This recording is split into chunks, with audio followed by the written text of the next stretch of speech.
channel yang dirahmati Allah Subhanahu wa Ta'ala.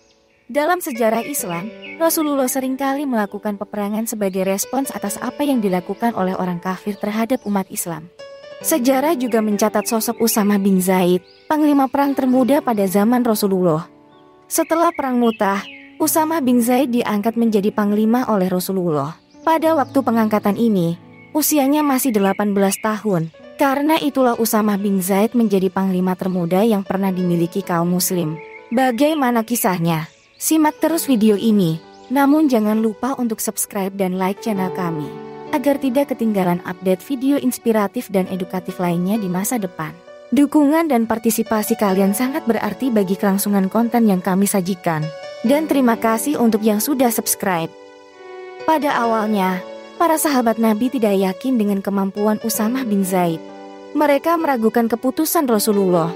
Bahkan terdengar desas-desus ketidakpuasan sebagian para sahabat Rasulullah sampai ke telinga Umar bin Khattab. Mendengar hal tersebut, Umar lantas menemui Rasulullah dan menyampaikan permasalahan itu. Mendengar hal itu, Rasulullah sangat marah dan menemui para sahabat yang tidak puas tersebut. Rasulullah akhirnya meyakinkan para sahabat dan meredam ketidakpuasan para sahabatnya.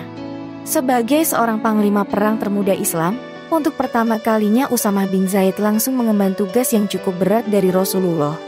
Usamah bin Zaid mengemban tugas untuk mengusir pasukan Romawi yang mengancam keutuhan umat Islam pada waktu itu. Dalam pasukan itu, terdapat pula para sahabat senior, antara lain Abu Bakar As-Siddiq, Umar bin Khattab, Sa'ad bin Abi Waqqas, Abu Ubaidah bin Jarrah, dan masih banyak lainnya.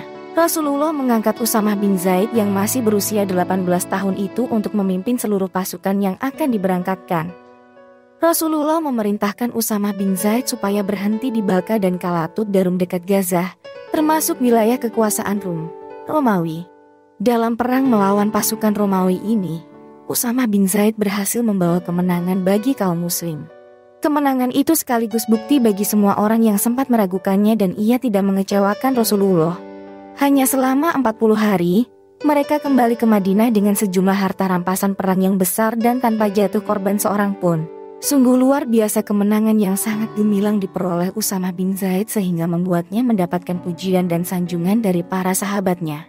Setelah pencapaiannya tersebut, ia tetap menjadi panglima dan memimpin pasukan Islam dalam peperangan bahkan setelah wafatnya Rasulullah.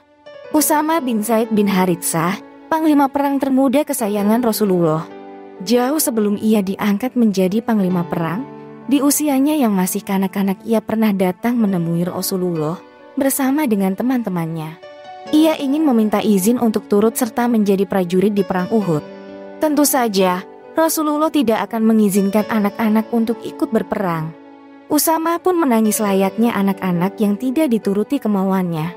Namun, ia sedemikian senangnya tatkala Rasulullah mengizinkannya untuk ikut perang Khandaq. Walau ia hanya remaja 15 tahun. Usamah bin Zaid sebagai panglima perang termuda merupakan seorang yang ahli ibadah, bahkan tak pernah lalai dengan kewajibannya. Ia adalah sosok pemuda yang saleh dan tekun beribadah, sehingga ia ingin ikut berpartisipasi dalam perjuangan kaum muslimin. Dengan demikian, kisah Usamah bin Zaid sebagai panglima perang termuda memberikan inspirasi bagi kita semua tentang keberanian, kesungguhan, dan dedikasi dalam mempertahankan keyakinan dan memperjuangkan keadilan. Semoga kisahnya menjadi teladan bagi generasi masa kini dan mendatang. Wassalamualaikum warahmatullahi wabarakatuh.